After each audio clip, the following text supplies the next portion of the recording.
Imagine you have one day a week where you are finally allowed to stop. No work, no stress, just peace. Yet history records that on this specific day, Jesus of Nazareth consistently chose to perform his most controversial acts. This choice points back to the original blueprint in Genesis. There, the seventh day was established as a divine rhythm of rest and renewal, woven into the fabric of creation before the world ever knew brokenness. But by the 1st century, that rhythm had been replaced by a cage.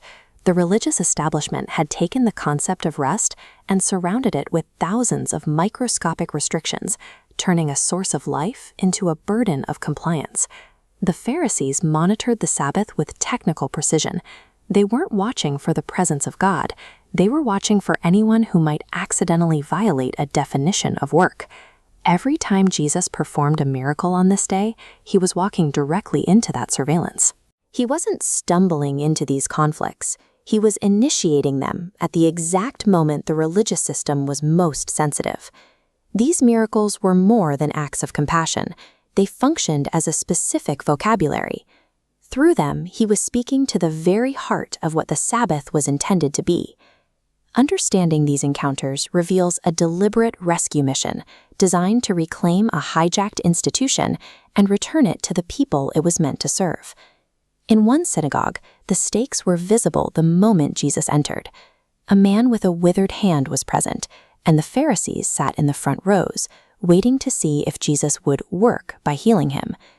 Jesus looked at the leaders with a mixture of anger and deep grief.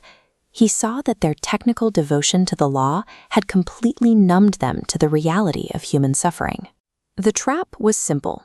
If Jesus restored the man's hand, the leaders would have the legal grounds to accuse him of violating the sacred rest of the seventh day. Jesus responded with a question that bypassed their technicalities.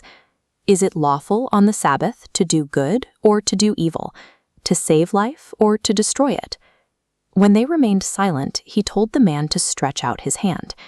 In an instant, the withered limb was restored to full health, a physical act of defiance against their rulebook.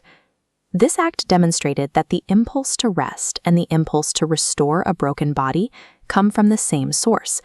Restoration doesn't interrupt the Sabbath, it fulfills it. The pattern continues with a woman who had been physically bent over for 18 years. She couldn't even look upward. Yet Jesus called her forward on the Sabbath and told her she was free. The synagogue ruler was indignant. He didn't celebrate her recovery. He scolded the crowd, telling them there were 6 other days for healing, and this sacred day was not one of them. Jesus highlighted the logical contradiction in their laws. These same leaders would perform the work of untying an ox or a donkey to give it water on the Sabbath. He identified the woman as a daughter of Abraham, a title that forced the leaders to recognize her humanity. If their animals deserved relief from thirst on the Sabbath, this woman deserved relief from 18 years of bondage. The Sabbath is the designated day for liberation. It is the one day where God's authority to break chains is most visible. These local conflicts in 1st century synagogues actually point toward a much larger horizon described by the prophet Isaiah. This timeline connects the creation in Genesis to a future where Isaiah sees all humanity coming to worship before God from one Sabbath to another. Every time Jesus healed on a Saturday, he was bringing a piece of that future reality into the present. He was showing that the ultimate end of history looks like the restoration of the things that are broken. He was reclaiming every corner of creation touched by sin and death, demonstrating that God refuses to leave his children bound by the shadows of the past.